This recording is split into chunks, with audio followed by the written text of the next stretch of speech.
If you touch that piano, you'll lose everything. Those were the cruel words of a billionaire to a gardener once. But today, I bring you a story even stronger, even deeper. A story where power tried to crush the weak, but faith rose higher than gold. Before I begin, I invite you to subscribe and stay with us until the end of this journey. You'll see how tears can turn into testimony and how faith can silence even the proudest hearts. This is not just about injustice.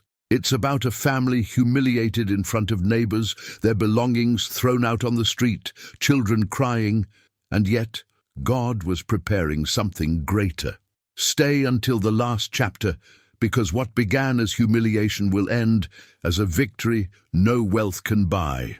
No one imagined that dawn would be their last inside the house. The morning light filtered through the tall windows of the Valmont estate, casting golden stripes across polished marble floors. The air smelled of cedar wood and expensive cologne, faintly mixed with the dew of roses freshly watered by the gardener hours before. For the wealthy, this was an ordinary day. For the Martins, it would mark the end of everything familiar. From the grand balcony, Arthur Valmont, the CEO, stood tall. His tailored navy suit caught the light with a subtle sheen, and his silver hair was combed back like armor. His icy blue eyes overlooked the scene with a calm cruelty, as if watching pawns being moved off a chessboard. Below him, chaos unfolded. Two black uniformed security men carried out worn-out furniture with no care, dropping a wooden table that once held the Martins' family meals. The crash echoed across the marble steps, followed by the soft thud of children's toys scattering across the ground. Neighbors stood at a distance, some whispering, others pretending not to see. Their silence cut deeper than any words. Daniel Martins, the father, tried to hold his dignity. His green eyes, rimmed with exhaustion, followed each piece of their life being discarded. He tightened his jaw, wearing a simple white cotton shirt, sleeves rolled up, the fabric already frayed by years of work. His hands clenched as though fighting the urge to protest. Yet he knew resistance would only worsen the humiliation. Elisa Martins, the mother, stood near the gate with their baby in her arms. Her floral dress, once cheerful, now looked faded and fragile against the grandeur of the estate. Her dark eyes brimmed with unshed tears, but she pressed her lips tightly, whispering only to herself, "God is watching." The words were almost drowned by the cries of her youngest Anna, who clung to her shoulder. Sophia, 11, pressed her beloved doll against her chest, staring wide-eyed at the scene. Her honey-colored eyes were sharp, as if trying to memorize every cruel detail. Beside her, Mateus, only 7, tugged at his mother's dress. His small voice cracked as he asked, "Why are they throwing our things, Mama? Did we do something wrong?" Elisa knelt, brushing his hair back, her fingers trembling. She wanted to tell him the truth, that the world was unjust, that men like Valmont crushed whoever stood in their way. But instead, she forced a whisper of comfort. "No, my son, you did nothing wrong." The neighbors' whispers grew louder. "Arthur never forgives anyone. They should have known better than to cross him." Imagine, a family against the Valmonts. Daniel's heart burned, not only from the shame of being cast out, but from the sting of those words. His family was now nothing but spectacle, reduced to pity and gossip. From the balcony, Arthur raised his glass of crystal water, as if toasting the eviction. His lips curved into a faint smile, devoid of warmth. "Remove them all," he ordered calmly, his voice carrying down the marble stairs. "I don't want a trace left by noon." The guards obeyed swiftly, dragging out the last of the Martins' belongings, a cracked wardrobe, a box of worn books, a rusted bicycle. Each item landed on the pavement with a hollow sound, echoing the emptiness that began to fill the Martins' hearts. Finally, the iron gates groaned as they swung shut, the golden crest of the Valmont family gleaming in the sunlight. The metallic clang reverberated like a verdict. "You are no longer welcome." The Martins stood there, surrounded by their scattered possessions. Elisa's knees weakened, but Daniel caught her hand before she could collapse. The children huddled close, trembling. Their breaths formed a fragile circle of warmth against the cold indifference of the world around them. The street smelled of dust and roses. A dog barked in the distance, but otherwise silence reigned. The Martins were alone. No one stepped forward to defend them. Not a single neighbor extended a hand. Power had spoken, and fear sealed every mouth. Elisa rocked the baby gently, her voice breaking as she whispered again, more to herself than to anyone else. God is watching. He must be. Her words floated like fragile threads in the air, invisible but unbroken. Daniel glanced at her, his jaw still tight, but for the first time he didn't argue. Somewhere deep in his weary heart, he hoped she was right. The sun climbed higher, merciless, illuminating their shame for all to see. The Martins picked up what little they could carry. With each step, their hearts sank deeper into uncertainty. But as the last echo of the iron gate faded behind them, something unseen lingered, a whisper in the silence, a promise not yet revealed. And the pain of that morning would not be the end. The street was unusually quiet, as if the very air had been instructed to hold its breath. The Martins stood on the uneven pavement, a small island of sorrow surrounded by their scattered belongings. Old leather suitcases with worn handles lay open, revealing clothes folded with care, but now dusted with humiliation. A patched quilt slipped halfway out of one case, brushing the ground like a banner of defeat. Daniel bent down and lifted one of the heavier bags. The leather cracked beneath his fingers. His muscles, shaped by years of labor, carried the weight easily, but it was his heart that staggered. His eyes swept across the mansion one last time. The white columns glowed in the midday sun, so majestic, so unyielding. It was hard to believe that within those walls they had once dreamed of building a future, even if only as tenants. Beside him, Elisa struggled with a smaller suitcase while balancing baby Anna on her hip. The child whimpered, unsettled by the strange energy around them. Elisa pressed her cheek against the little one's hair, inhaling the sweet smell of baby powder as if drawing strength from it. "Shh, my love. Mama's here," she whispered, though her own heart was fraying. Sophia and Mateus stood shoulder to shoulder. Sophia clutched her doll so tightly her knuckles whitened, while Mateus tried to lift a box that was clearly too heavy for him. The boy's eyes, wide and confused, darted from the mansion to the street. Finally he spoke, his voice trembling but insistent. "Mama, where will we sleep tonight?" The words fell like stones into Elisa's soul. She froze, the question too sharp, too honest. For a moment she couldn't answer. Her lips parted, but silence came out. Daniel stepped closer, his green eyes darkened by shame, and gently took the box from Mateus's hands. "We'll find a place, son," he said, though the firmness of his tone couldn't disguise the uncertainty beneath. A whisper rippled through the air. Neighbors lingered at their windows and fences, their curiosity barely hidden. One woman leaned toward another, muttering, "The CEO forgives no one, not even a family with children." The words slithered down the street, reaching the Martins like poison. Elisa tightened her grip on her baby, as if shielding her not only from the cold, but from the cruelty of gossip. Daniel straightened his back, his hand tightening around the suitcase handle. He turned to face the mansion once more. The iron gates were closed, gleaming beneath the sun like a wall of judgment. Behind those bars, life went on. Gardeners pruning roses, maids carrying linens, the sound of distant laughter echoing from the balcony. It was as if their suffering didn't exist, as if they had been erased with a single gesture. He swallowed hard. Pride and despair wrestled in his chest. "This is not the end, Daniel," he told himself, though he had no proof, no plan, nothing but the thin thread of his wife's whispered faith. The cobblestones beneath their feet were hot, the air thick with the scent of roses and dust. Every breath carried the weight of loss. Yet, in the middle of that silence, Mateus tugged at Elisa's skirt again.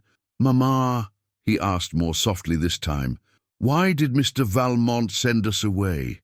Didn't we always say thank you when he let us stay?" Elisa knelt, her knees pressing against the warm stone. Her eyes met her son's, pools of innocence staring into the abyss of injustice. She brushed a tear from his cheek with her thumb. "Sometimes, my son," she whispered, voice breaking, "the rich forget that we are human too." Sophia, ever observant, turned her gaze toward the sky. The sunlight reflected in her amber eyes, and for a fleeting moment she looked older than her years. She whispered almost to herself, "God hasn't forgotten us, has he?" Elisa's throat tightened. She wanted to reassure her daughter, but the words caught, tangled in her grief. All she could do was gather her children close, wrapping her arms around them, as if her embrace could shield them from the harshness of reality. Daniel stood a few steps away, his shadow long against the pavement. He clenched his fists, staring down the street as if searching for direction. Each passing carriage, each echo of footsteps in the distance, reminded him how vulnerable they were. A man with calloused hands and weary eyes, he felt smaller than ever before. Behind them, the mansion loomed, a silent monument to power and pride. The Martins turned away, their backs to the life that had cast them out. Their suitcases felt heavier with every step, not because of their contents, but because of the invisible weight of humiliation pressing down. The sun dipped lower, painting the sky with hues of amber and crimson. The air cooled slightly, carrying with it the faint aroma of bread baking in a nearby bakery. The scent reached the children, stirring their empty stomachs. Mateus licked his lips unconsciously, but he said nothing. The family had no coins, no place, no certainty, only the road ahead. Sophia looked over her shoulder one last time. The mansion stood untouched, perfect, bathed in the glow of sunset. For a moment, resentment flared in her young heart. But then she turned back to her family, her steps aligning with theirs. Better to walk into the unknown together, she thought, than to remain a prisoner in a gilded cage. The street stretched before them, endless and uncertain. Every sound, the creak of suitcase wheels, the shuffle of their footsteps, the distant murmur of neighbors, seemed magnified by the weight of their silence. And though the world saw them as abandoned, heaven was already writing a different story. What looked like rejection was the beginning of something greater. The day had drained them, stripping away dignity and hope, until only exhaustion remained. By the time the Martins reached the edge of the town square, the sky was already deepening into twilight. Shadows stretched across cobblestones, and the glow of lanterns flickered one by one, their light trembling like fragile promises. Daniel lowered the final suitcase beside a worn wooden bench. His shoulders sagged, the strength that had carried him through the day now ebbing away. His green eyes scanned the square. Shopkeepers shuttering their stores, a carriage clattering by, a dog nosing through scraps near the fountain. Life went on for everyone else. For his family, time seemed frozen, every second pressing harder against their chests. Elisa settled on the bench, cradling baby Anna against her chest. The child whimpered faintly before falling asleep, her tiny breaths fogging against the cool evening air. Elisa wrapped her faded shawl tighter, though the autumn chill still seeped through. She inhaled, and the scent of baking bread drifted from a nearby bakery, warm and sweet, cruel in its temptation. Her stomach twisted, but she said nothing. Hunger was easier to bear than despair. Sophia sat beside her, clutching her doll as if the fabric and thread could anchor her to something safe. Her honey-colored eyes watched the bakery's glowing window, where rows of golden loaves sat waiting for customers who had coins to spare. A faint tear slipped down her cheek, but she quickly wiped it away, ashamed to let her mother see. Mateus curled on the other side of the bench, his small knees drawn to his chest. He shivered, rubbing his arms against the wind. "Mama," he whispered, "it's cold." His voice trembled, not only from the chill but from the weight of a question too big for his young heart. "Where do we belong now?" Daniel crouched before his son, pressing a hand against his thin shoulder. "I know, son," he said softly. His voice was steady, but his eyes betrayed him, glossed with helplessness. "Stay close to your sister. Stay warm." He wanted to promise more, to assure his children that tomorrow would be better, but the words stuck, heavy in his throat. Around them, the square began to empty. Lanterns cast long pools of light. revealing their modest pile of suitcases and the fragile circle they formed around each other. Passers-by glanced briefly before averting their eyes. Pity was dangerous when the Valmont name still echoed in every corner. No one dared show kindness. The wind picked up, rustling through the branches of the few trees that bordered the square. Dry leaves scattered across the cobblestones, their brittle crackle echoing the martin's brittle hope. Daniel pulled his coat tighter, though it was thin and threadbare. He sat beside Elisa, their shoulders brushing. For a moment, silence stretched between them, heavy but intimate. Finally, Elisa closed her eyes. Her lips moved in a whisper only heaven could hear. "Lord, see us. See my children. We have no roof, no bread, no strength left, but you are our only refuge. Don't turn your face from us." Her prayer drifted upward, carried on the night air, fragile yet fierce.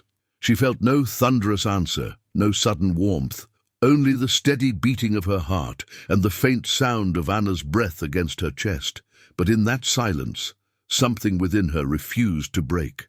Sophia leaned into her mother, her small voice cutting through the night. "Mama, do you think God hears us?" Elisa opened her eyes slowly, the lamplight reflected in her dark irises, making them glisten. She pressed a kiss to her daughter's temple. "Yes, my love. Even when it feels like the world is deaf, God hears." Daniel looked away, his jaw tightening. He wanted to believe. He wanted to cling to those words. But all he could see was the iron gate slamming shut, the cold stares of neighbors, the mocking whispers. Doubt gnawed at him like a relentless shadow. Still, he said nothing. Silence was his only shield. The night grew colder. The square emptied entirely, leaving them alone under the pale glow of the moon. The wind carried the smell of ashes from a distant chimney, mingling with the sweet, unreachable fragrance of bread. Their bodies huddled closer, forming a fragile fortress against the chill. Sophia fell asleep first, her head resting on her mother's lap, doll still pressed tightly in her arms. Matthias followed, curling into Daniel's side. Only the parents remained awake, their eyes fixed on the vast sky, searching for answers among the stars. A bell tolled in the distance, marking the hour. Each strike seemed to echo their uncertainty, the emptiness of a night without direction. But somewhere within that hollow sound, Elisa felt a strange quietness settling. Not comfort, but something close to it. And it was in that silence, beneath the cold gaze of the moon and the weight of their despair, that heaven began to move, unseen. It was in the silence that God started to answer. Dawn broke slowly, brushing the square with pale strokes of light. The cobblestones glistened faintly with dew, and the cool air carried the scent of wet earth, mingled with the distant aroma of baking bread once again. The martins stirred from a night that felt more like an eternity. Daniel shifted first, his back stiff from leaning against the wooden bench all night. He rubbed his temples, trying to push away the fog of exhaustion. His green eyes were red-rimmed, shadowed by both lack of sleep and the heavy burden of failure pressing against his chest. Elisa woke next, the baby still nestled in her arms. Anna's tiny breaths warmed her neck, and for a brief moment it almost felt like safety. But as Elisa looked around at the suitcases, the empty square, the indifference of the world, the weight of reality sank deeper. She whispered a thankless sigh, half prayer, half lament. Sophia stretched quietly, her doll tucked under her arm, while Matthias blinked awake, rubbing his eyes with small fists. He sat upright suddenly, gazing at his mother's face. Her dark eyes glistened with fresh tears, though she tried to hide them. "Mama, don't cry," he said in his small, steady voice. Elisa pressed her lips together, caught between the instinct to smile and the inability to mask her pain. "I'm not crying, my love. The wind—" But Matthias shook his head firmly. His brown eyes sparkled with something stronger than innocence, something close to certainty. "Don't cry, Mama. God will give us a bigger house, you'll see." The words struck like a bell in Elisa's heart. She blinked, unable to answer at once. A bigger house. To her, the idea sounded impossible, almost cruel in its hope. They had nothing.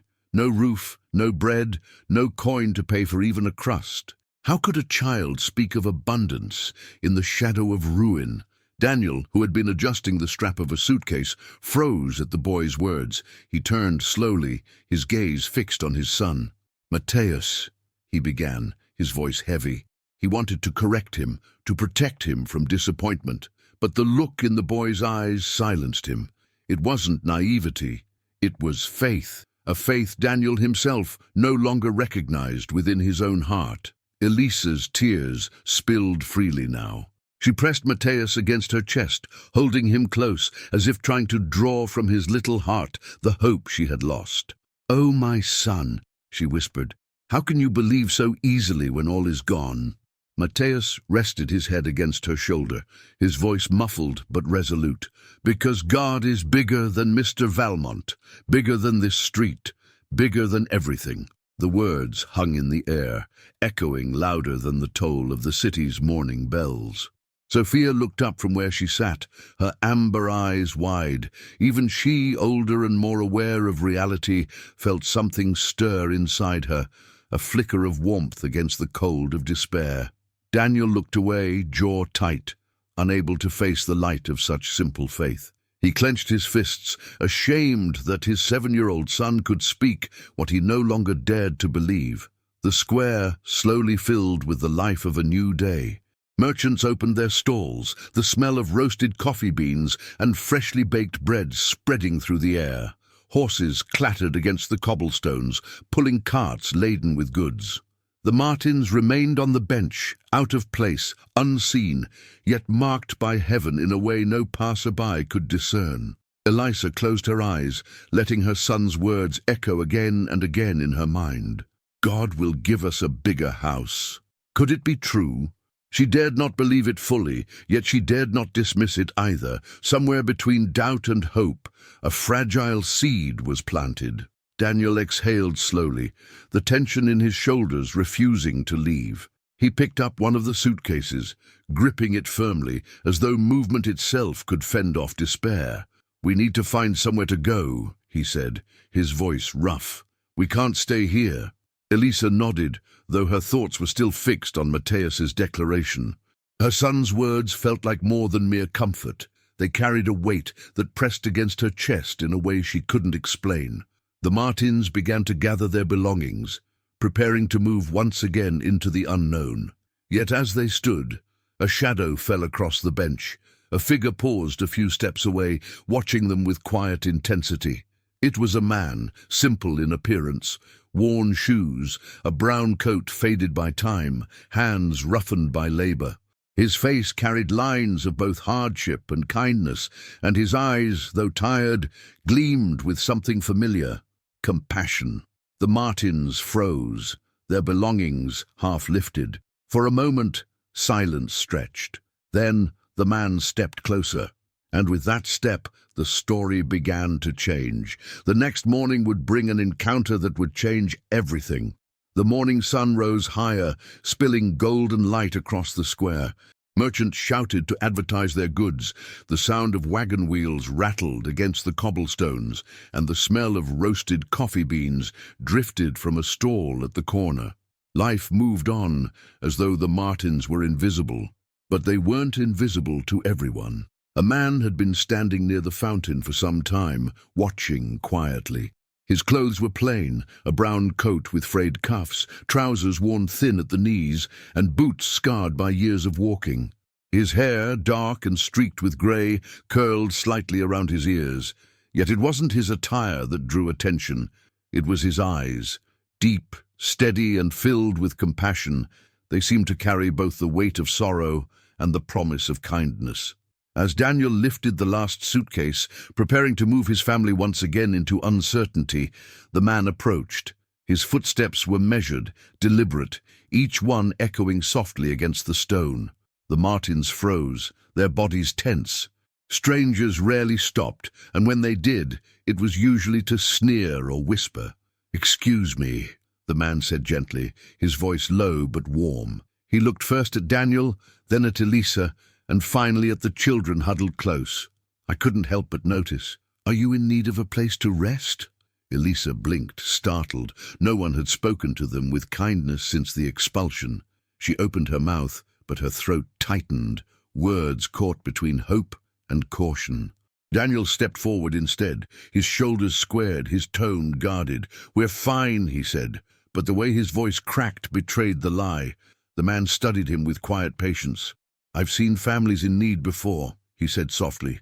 "I know what it looks like when children go cold at night." His gaze shifted toward Mateus, who shivered despite the morning sun. Elisa clutched the baby closer, her dark eyes searching the man's face.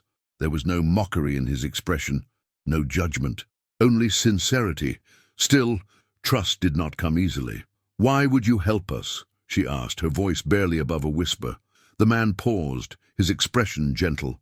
"Because once, someone helped me." Silence lingered. Daniel's jaw tightened, pride and desperation at war within him. To accept help meant admitting he could not provide, yet to refuse meant exposing his children to another night of cold and hunger. It was Mateus who broke the silence. He stepped forward, his small hand tugging at his father's sleeve. His eyes, bright with that same unshakable faith, looked up at the stranger. "Mama said God sees us," he said simply. "Maybe he sent you." The man's lips curved into the faintest smile. He crouched so that his eyes met Mateus's directly. "Your mama is right," he said softly. Then, with a calm assurance that seemed to still the very air around them, he added, "Do not fear, for I am with you. Do not be dismayed, for I am your God. I will strengthen you and help you. I will uphold you with my righteous right hand." Isaiah 41:10. The words fell over the Martins like rain on dry ground. Elisa's breath caught, her tears spilling freely now. She pressed her lips against Anna's soft hair, whispering, "Thank you, Lord." Sophia's amber eyes glistened as she clutched her doll tighter, not fully understanding but sensing the weight of something holy. Daniel looked at the man, his green eyes burning with a mix of resistance and longing. He wanted to reject, to keep his pride intact. But the verse pierced through the armor he had built around his heart. Slowly, he exhaled, the fight draining from his shoulders. Where would we go?" he asked quietly. The man rose to his feet, his eyes steady. "There is a place. Not much, just a humble shelter. But it is warm, and there will be food." He extended his hand toward Daniel, not demanding, not forcing, simply offering. Daniel hesitated. For a heartbeat, the weight of his family's future hung in the balance. Then, with trembling fingers, he reached out and clasped the man's hand. The stranger's grip was firm, steady, like an anchor in a storm. "Come," he said, "let me show you." And with that, the Martins gathered their suitcases once more. But this time, each step felt different. Still heavy, still uncertain, yet touched by something greater than despair. What seemed like charity was about to open the door to redemption. The stranger led the Martins through winding streets that grew narrower with each turn. The grandeur of the city faded behind them. Marble facades and tall iron gates gave way to humble alleys where laundry lines swayed in the breeze and children played barefoot on cobblestones. The scent of roses and expensive perfumes was replaced by the simple aroma of stew simmering in clay pots and fresh bread cooling on windowsills. Daniel carried the heaviest suitcase, his grip tight, his steps deliberate. Pride still tugged at him, whispering that this was defeat. Yet every glance at his children's tired faces pushed him forward. Elisa followed close behind, baby Anna in her arms, her shawl wrapped around them both. Sophia and Mateus trailed, whispering to each other in hushed tones, their eyes darting with curiosity at every corner. Finally, they stopped in front of a modest building. Its walls were plain, painted a fading white, with cracks tracing lines like scars across its surface. A wooden door, weathered by years of use, stood beneath a crooked sign that read simply, "Shelter." The faint sound of voices and laughter drifted from inside, mingled with the smell of freshly baked bread that made the children's stomachs twist with longing. The stranger turned to them, his gaze gentle but firm. "It isn't much," he admitted. "But here, No one will cast you out. Here you will rest." Daniel studied the door as if it were a test. To step through would mean admitting their need. But then he felt Matthias tug at his sleeve, his small voice brimming with certainty. "See, Papa, didn't I say God would answer?" Elisa pressed a trembling hand to her lips. She could hardly breathe, overwhelmed by the weight of her son's faith and the stranger's kindness. Her eyes filled again with tears, but this time they weren't only from sorrow. They carried the faint glimmer of relief. The door creaked as it opened, and the warmth of the shelter spilled out like an embrace. The glow of lanterns bathed the room in soft amber light. Wooden tables lined the space, worn smooth by countless meals shared. A pot of stew bubbled gently on a stove in the corner, filling the air with the comforting aroma of lentils, carrots, and herbs. A woman with silver hair tied back in a bun approached, her apron dusted with flour. She smiled kindly, her face lined with the years of a life spent serving others. "Welcome," she said, her voice tender. Come in, come in." "You must be weary." Sophia stepped in first, her eyes wide, her doll clutched close. For the first time since their expulsion, she felt safe enough to let her shoulders relax. Matthias followed, his smile spreading as he inhaled the smell of stew. "Mama, it smells like heaven," he whispered. Elisa's chest tightened as she crossed the threshold, her arms holding Anna tightly. The baby stirred, then sighed, lulled by the warmth of the room. Daniel was the last to enter, pausing on the doorstep. He turned once more toward the world they had left behind, the cold square, the mocking whispers, the iron gates, and then stepped firmly into the shelter. They were greeted not with judgment, but with kindness. Plates of steaming bread were placed before them, bowls of stew ladled generously. Elisa broke the bread into small pieces, feeding Anna first, tears sliding down her cheeks as the baby giggled softly, finally content. Sophia and Matthias ate hungrily, their eyes brightening with each bite. Daniel ate slowly, his gaze distant, but his heart quietly acknowledging what his pride still fought to resist. This was provision. This was grace. When the meal was done, mats were prepared for them in a quiet corner of the shelter. The children lay down first, exhaustion pulling them quickly into sleep. Elisa stroked their hair, her heart swelling with both gratitude and grief. She turned to Daniel, her voice soft. "Do you see, my love? God has not left us." Daniel looked at her, his green eyes weary but softer than before. He didn't answer at once. Instead, he glanced at Matthias, whose face carried a smile even in sleep. The boy's words from earlier echoed in his mind. "God will give us a bigger house." Daniel exhaled slowly, allowing the possibility to flicker within him. Perhaps his son saw what he himself could not. The stranger lingered by the door, watching quietly. When Daniel finally noticed him, he stepped closer. "Thank you," Daniel said, his voice rough. The man nodded, his expression calm. "Do not thank me," he replied gently. "Thank the one who sent me." Night fell softly around the shelter, the sounds of the city fading into silence. For the first time in days, the Martins slept with full stomachs and a roof overhead. But far across the city, in a marble hall lit by chandeliers, Arthur Valmont signed documents with a flourish of his gold pen. His empire stretched further each day, his power unquestioned. He poured himself a glass of wine, oblivious to the quiet stirring of a story that would soon circle back to confront him. The Martins had found their first open door, but the CEO had not seen the last of them, for the power of faith was about to rise into places where wealth alone could not stand. Weeks passed. The Martins grew accustomed to the rhythm of the shelter, mornings filled with the smell of porridge, afternoons of helping with chores, evenings of whispered prayers beneath flickering lanterns. For the first time since their expulsion, they felt a fragile stability. But beneath that fragile peace, the memory of Arthur Valmont's cold eyes lingered like a shadow. One morning, word spread quickly through the shelter. "There will be a public hearing in the town hall. The Valmont Company is involved." The very name stirred unease in Daniel's chest. He tried to ignore it, to focus only on sweeping the floor and keeping his children close. But fate has a way of circling back, pulling hearts into confrontations they cannot escape. The town hall stood in stark contrast to the shelter, marble pillars stretched skyward, the scent of polished wood and ink filling the grand interior. Citizens gathered on the steps, murmuring among themselves, their voices carrying tones of both awe and resentment.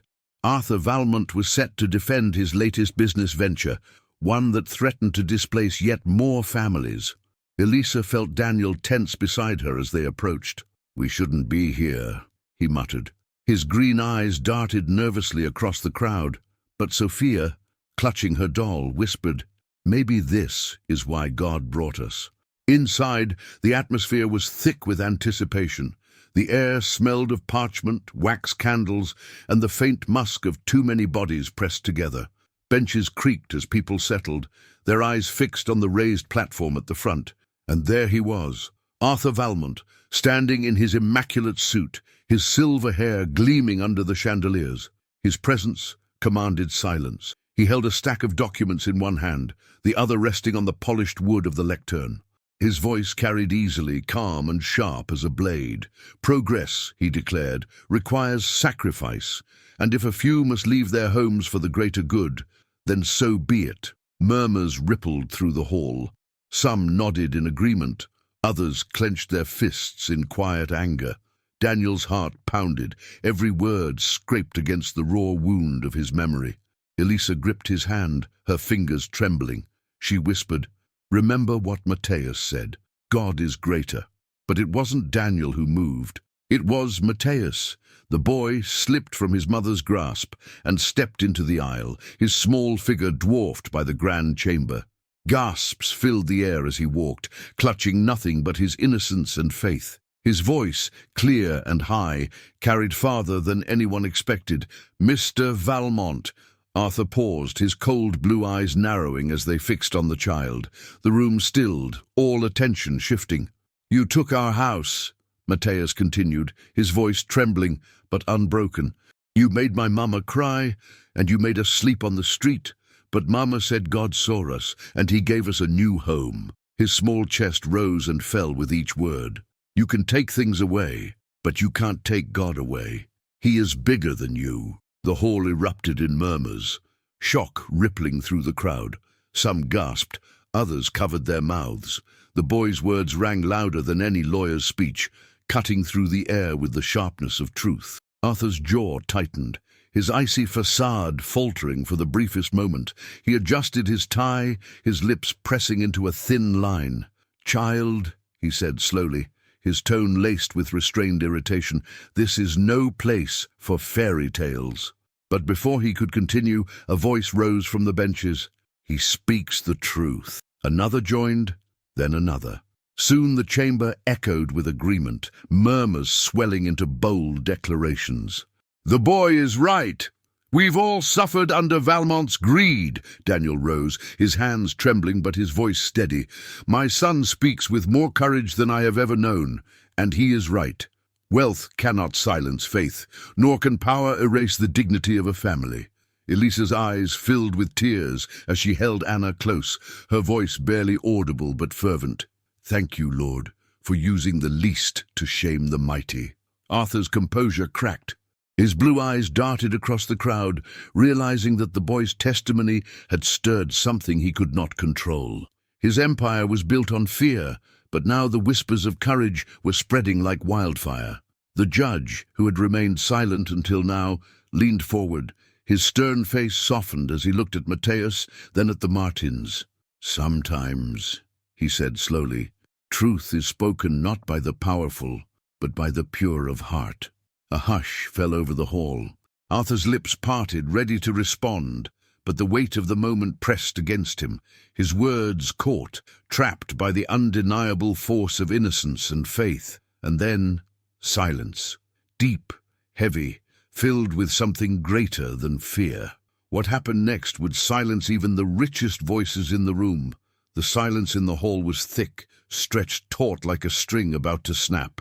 All eyes were fixed on the Martins, a weary family, their clothes simple, their belongings gone, yet standing taller in that moment than the richest man in the room. Arthur Valmont's face hardened, his blue eyes icy, but there was something else there too, unease. For the first time in years, he no longer controlled the room. The power he wielded so effortlessly now bent under the weight of a child's words. Matthias stood still, his small hands trembling at his sides, but his gaze did not waver. Behind him, Sophia rose, her doll pressed to her chest. She lifted her chin, her honey-colored eyes shining with quiet strength. "We are not ashamed," she said softly, her voice carrying more than its volume should allow, "because God never left us." A murmur of agreement rolled through the crowd. Ordinary men and women, once silent, now found their voices. "Yes," someone shouted, "we've suffered too long." Another added, "If a child can speak the truth, so can we." Daniel, his green eyes wet with emotion, finally stepped forward. Pride no longer chained him. He was free. "Arthur Valmont cast us into the street," he declared. His voice trembled at first, then grew stronger. "He thought he stripped us of dignity, but he forgot. Dignity doesn't come from wealth. It comes from faith, from love, from the God who provides." Elisa's tears flowed freely. Her dark eyes lifted heavenward. She whispered, "Lord, let your name be glorified." Baby Anna stirred in her arms, giggling softly, as if innocence itself bore witness to heaven's hand. Arthur slammed his hand against the lectern, the sharp sound echoing across the marble chamber.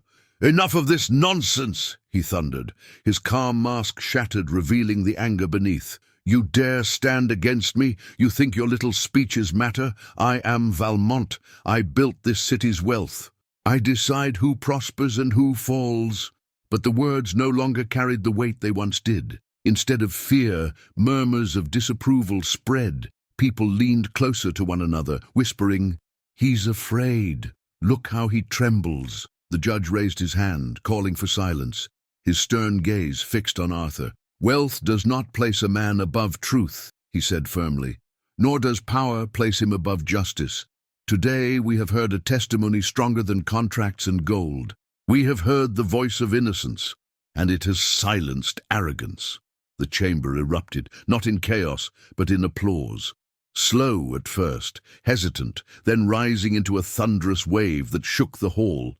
Men and women stood, clapping, some with tears streaming down their faces. Arthur's face drained of color. For once his empire could not shield him. The golden crest of his family name felt hollow, powerless against the roar of faith rising around him. He gripped the edges of the lectern, his knuckles white, but he could not speak. His voice was swallowed by the voices of the people. Daniel turned, his eyes sweeping the crowd, then resting on his family. He reached for Elisa's hand, intertwining his fingers with hers. She smiled through her tears, whispering, "See, God was always with us." Sophia leaned into her mother, her eyes still wide with awe.